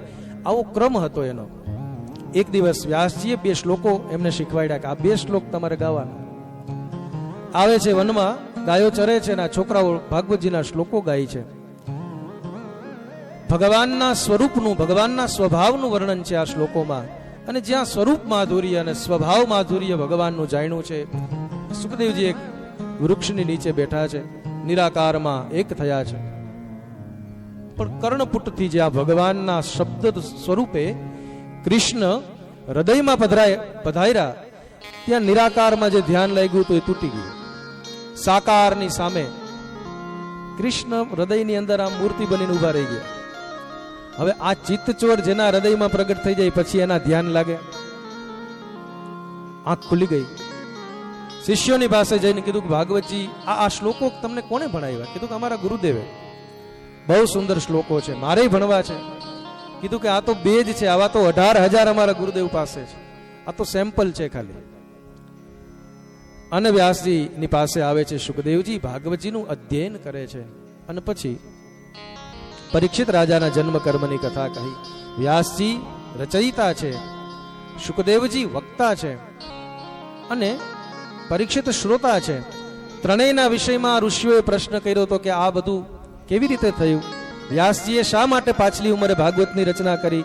સુખદેવજી શા માટે પિતાના ઘરે ગયા પાછા અને આ ભાગવત ભણ્યા? અને મહારાજ પરીક્ષિત રાજા યુવાન અવસ્થામાં ગંગા કિનારે અનશન લઈને શું કામ બેઠા હતા? હવે પરીક્ષિતની કથા આવે છે, મહાભારતમાં પ્રવેશ કરાવે છે. કૌરવો અને પાંડવોની વચ્ચે યુદ્ધ થયું. કૌરવો પરાસ્ત થયા, પાંડવો વિજયી થયા. દુર્યોધનનું કામ કરવા માટે અશ્વત્થામાએ પાંડવોના 5 દીકરાઓ જે ઊંઘમાં હતા એને મારી નાખ્યા. દ્રૌપદીએ વિલાપ કર્યો. આ પ્રસંગ તમે બધાએ સાંભળેલા હશે અનેક વખત. હું તમને એનો સાર કહું. અશ્વત્થામા પકડાયો છે, પણ દ્રૌપદી દયાની દેવી છે એટલે દ્રૌપદી એને છોડી દીધો. જો માં છે ને દ્રૌપદી, વિચાર કર્યો કે આને મારી નાખવાથી મારા 5 દીકરાઓ પાછા નહીં આવે. જો આને મારી નાખવાથી મારા 5 દીકરાઓ પાછા મળી જતા હોય તો પણ હું એ છૂટ નથી આપતી તમે આને મારી નાખો. કેમ? આ ગુરુપુત્ર છે. આત્મા વૈ જાયતે પુત્ર. પુત્રના રૂપમાં ગુરુ જ તમારી સામે ઉભા છે. અર્જુનજીને એમ કીધું. દ્રૌપદી સાક્ષાત જગદંબાનો અવતાર છે. આપણે ગાયું ને, તને ચોથા તે યુગમાં જાણી રે માં, જ્યાં જોઉં ત્યાં જોગ માયા. તું પાંડવ ઘેર પટરાણી, કૌરવ કુળ હણનારી. કુરુક્ષેત્રના મેદાનમાં એક જગદંબા જ ખપ્પર બનાવી અને અસુરોનું રક્તપાન કરતા હતા. ચંડીપાઠમાં પણ વર્ણન છે ને, રક્તબીજ નામનો અસુર થયો, ચંડ મુંડ. અને 8મા અધ્યાયમાં તો કેટલું સુંદર વર્ણન છે કે જે જે દેવતાઓ હતા એ દેવતાઓની શક્તિ એ રૂપમાં પ્રગટ થઈ અને યુદ્ધમાં ઉતરે છે મેદાનમાં. કમંડલો જલાક્ષેપ હતવીર્યા નતૌજસઃ બ્રહ્માણી ચાકરોટ શત્રુન યેન યેન સ્મધાવતી. વારાહી ચંડઘાતેન ઇન્દ્રાણી વારાહી, આ બધા શક્તિ સ્વરૂપે માં જગદંબા જ પ્રગટ થયા છે. બહુ સુંદર કથા છે. શક્તિનું એ જગદંબાનું સ્વરૂપ કેવી રીતે બન્યું? તો કે બધા જ દેવતાઓના દેહમાંથી શક્તિઓ નીકળી અને એને એક રૂપ ધારણ કર્યું. એ જ જગદંબા બનીને પ્રગટ થયા. શક્તિ ત્યારે જ પ્રગટ થાય, અંદર તો પડેલી જ હોય માણસની અંદર શક્તિ, પણ જ્યારે સમય એવો આવે એટલે શક્તિ અંદરથી પ્રગટ થાય. હાવ તમને સામાન્ય ઉદાહરણ આપું કે પગમાં દુખાવો થોડો થોડો થતો હોય ને આમ હલાતું ન હોય, પણ અચાનક શેરીમાંથી નીકળીએ ને પાછળ કૂતરું દોડે એટલે દોડવા માંડીએ કે નહીં?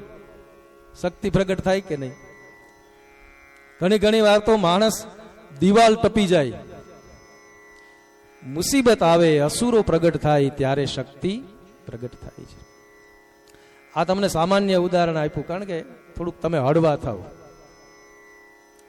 અને આપણો બધાનો અનુભવ પણ હોઈ શકે.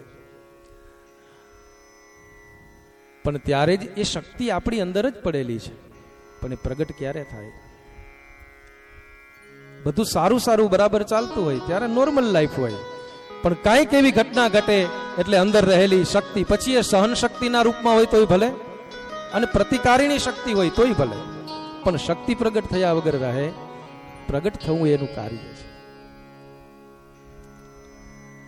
અને એ જ અસુરોનો ઉદ્ધાર કરે છે. જગદંબા છે દ્રૌપદી, સામાન્ય નારી નથી, યજ્ઞમાંથી પ્રગટ થયેલા છે. યાજ્ઞશેની નામ છે, યજ્ઞમાંથી પ્રગટ થયેલા છે. એટલે જે દ્રૌપદી પોતાના 5 દીકરાઓના હત્યારાને માફ કરી શકે છે, એ જ દ્રૌપદી દુર્યોધનને માફ નથી કરી શકતા. કૃષ્ણ જ્યારે વિષ્ટિ માટે નીકળ્યા તો દ્રૌપદી ઉભા રાખ્યા કે કેશવ, આ મારા ખુલ્લા કેશની સામે એક નજર કરીને પછી જજો વિષ્ટિ માટે, મારી પ્રતિજ્ઞા છે. કૃષ્ણ કહે છે આ તો એક ઔપચારિકતા માત્ર છે, શું થવાનું છે હું જોઈ શકું છું એટલું જ નહીં, આ બધું હું જ કરું છું. જે દુર્યોધને મારા કેશ પકડીને, ભાભી માં સમાન હોય એના કેશ પકડીને ભરી સભામાં મને અપમાનિત કરી, આવા અન્યાયીને આતતાયીને હું છોડી ન શકું, માફ ન કરી શકું. આ દેવી, આ જગદંબા છે. એટલા માટે અતિ સૌમ્યા અતિ રૌદ્રાય નતાસ્તસ્યૈ નમો નમઃ. અતિશય સૌમ્ય, પણ એનાથી સૌમ્ય કોઈ નહીં, માં જેવું કૃપાળુય કોઈ નહીં, અને ક્રોધ કરે તો પછી એના જેવું રણચંડી પણ કોઈ નહીં. ચિત્તે કૃપા સમર નિષ્ઠુરતા ચ દ્રષ્ટા. શક્રાદય સ્તુતિ છે ને ચંડીપાઠમાં 4થો અધ્યાય, બરાબર ને શાસ્ત્રીજી? અમારે આનંદભાઈ બહુ ભણેલા વિદ્વાન પંડિત છે. શક્રાદિ સ્તુતિમાં દેવતાઓ સ્તુતિ કરે છે ત્યારે બોલ્યા છે કે માં તમે કેવા છો? ચિત્તે કૃપા સમર નિષ્ઠુરતા ચ દ્રષ્ટા. માના ચિત્તમાં કૃપા પણ એટલી જ, અને સમરાંગણમાં નિષ્ઠુરતા પણ એટલી જ. માં પોતાના બાળકને લાડે લડાવી શકે, ને જો એને કોઈ હેરાન કરે તો પછી રણચંડીએ બની શકે. અમારા ગુરુદેવ એક વાત બહુ સરસ કરે. સમય તો થઈ ગયો છે પણ છેલ્લે એક વાત કરી દઉં, પછી આપણે કથાને વિરામ આપશું. કે એક બેન ધૂણતા હતા કે હું માતાજી, હું માતાજી, હું માતાજી.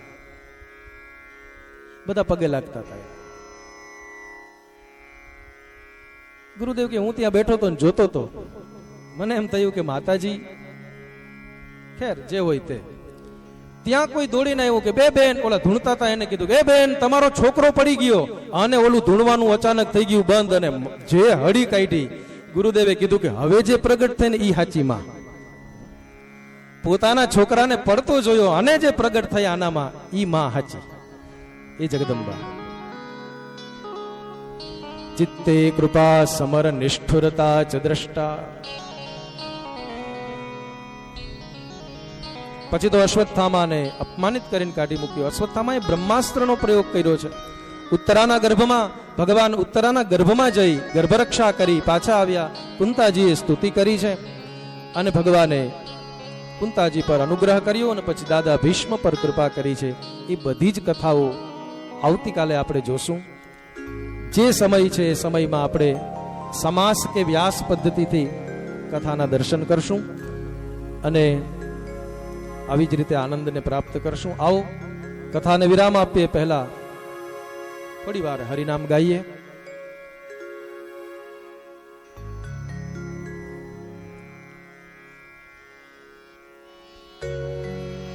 હે ભજો મુકુંદ માધવ મોરારી,